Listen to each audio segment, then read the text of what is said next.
lots of plans for sunny days that haven't even started yet. We bought tickets for outdoor stuff, but now it seems in vain, because all we want to do is stay at home and whack the heating on again. What-o folks, Thomas Benjamin Wilde Esquire here with song number 17 of my Song a Week project. 17 weeks now. Time flies, eh? And that was about the summer, getting a little bit of a flash of the summer and then it going away very quickly. Now, I actually wrote this song about 3 weeks ago, just after our first little spell of summer here in the UK. It'd been nice weather, and then suddenly the heavens opened up and it started chucking it down with rain. And got very windy and cold again. But when I planned to actually record it, the weather was nice again, so it felt a little bit inappropriate. So I've been saving it for a little while, hence why you got one of the songs from the new album the other week, rather than one I'd written. But I can say now it is raining and wet and windy outside once more here in the UK. UK summers are a little bit like this. We get a nice bit of weather. Generally, it's before the schools break up. And then everybody gets excited, and then it rains for 6 weeks. So yes, that's what this song was about. Hopefully you can enjoy the sentiment. Hope you can identify with the sentiment. Let me know in the comments below.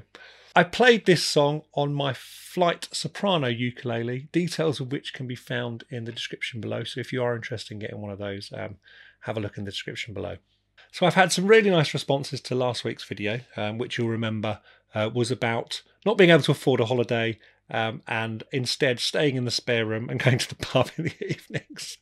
One of the big reactions I've had from people is to say, oh, aren't you lucky to have a spare room?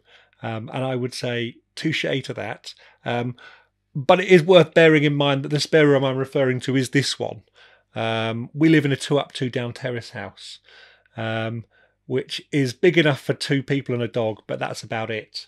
And although I refer to this as the spare room, it is actually my office come studio. And that's a sofa bed there. So if we do want to spend some time in the spare room, it's about moving all the equipment off to the side and pulling the sofa bed out. But yeah, some absolutely lovely comments. Captain Flailing says, done this along with making a blanket fort in the living room for a change up. Yeah, we did that as well. Lots of these things happen during lockdown, as I'm sure I've mentioned before. Madonna Grogan says, spare room summer, yes. I think it's going to have to be this year. James Wright 4322 says, fun song. Also moving furniture in around in different places periodically helps too. Yeah, definitely. If we want to have a bit of a cheap change up, change the position of the TV in the living room and move all the furniture around.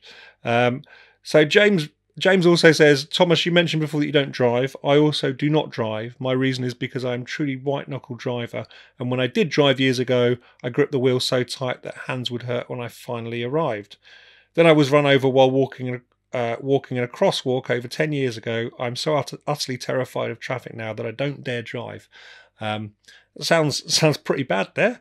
Was wondering what your reason is. Well, my reason for not driving is that I actually grew up in a household where nobody drove. So neither of my parents drove growing up.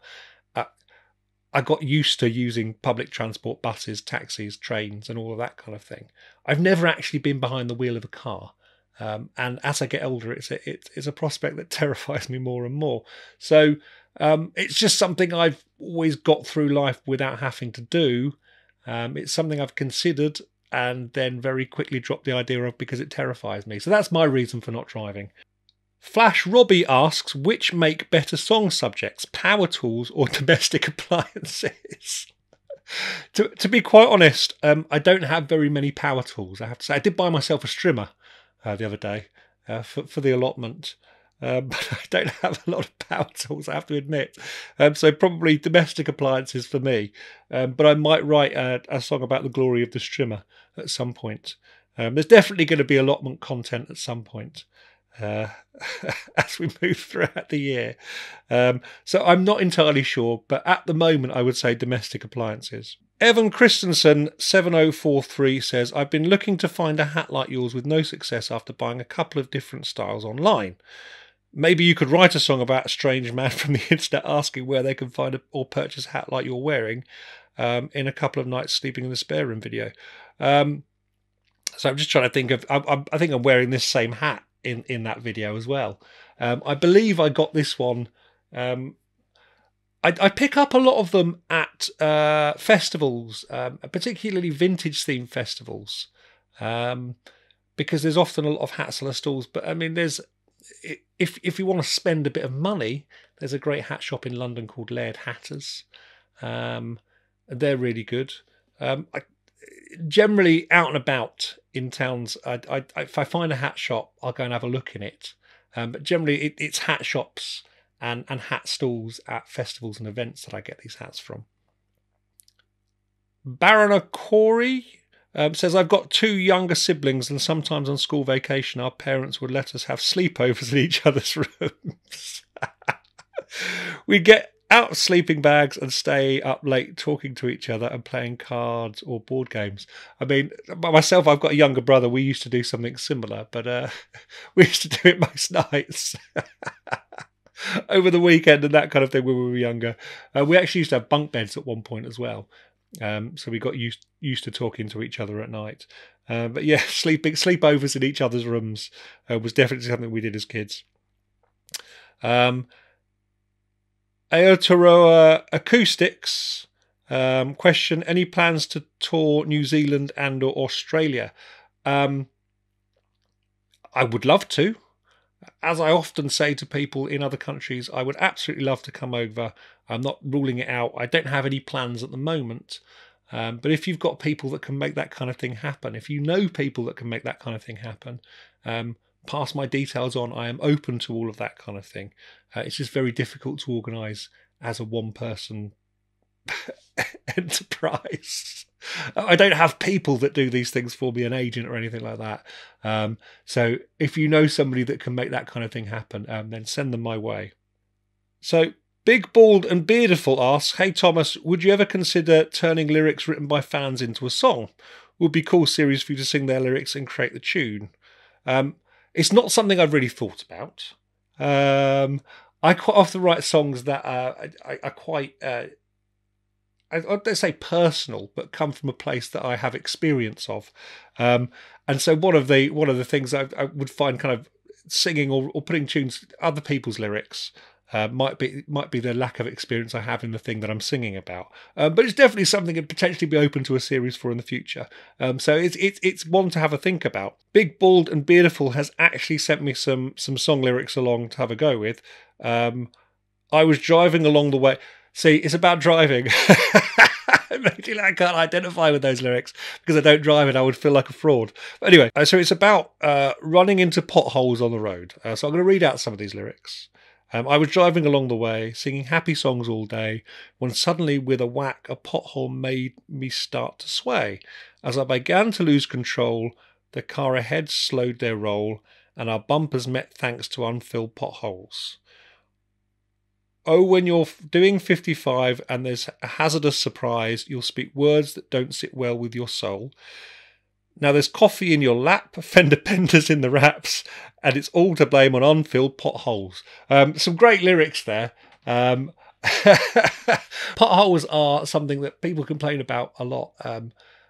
As a non-driver, it doesn't really kind of... I think I would feel a fraud singing a song about driving. But it's an interesting idea. It's a very interesting idea and something I'm not saying I'm completely closed off to. So potentially in the future.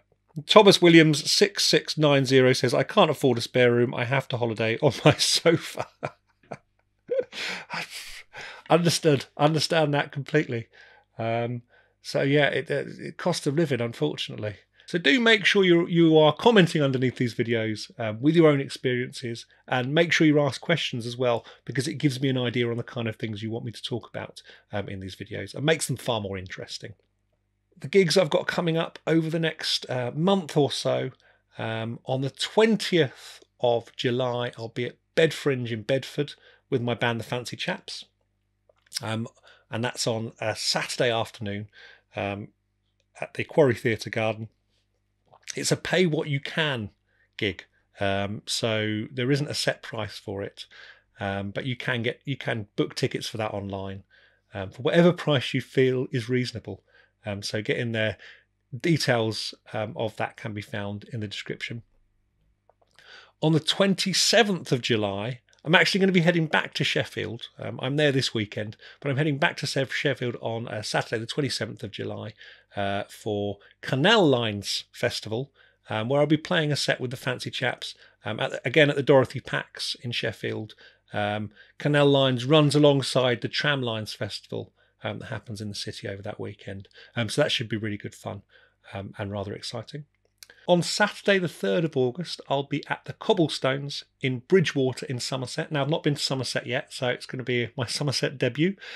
So it'd be lovely to see you there if you can be. And on Friday, the 9th of August, I will be at the Havana Club in Chichester, doing a solo set there.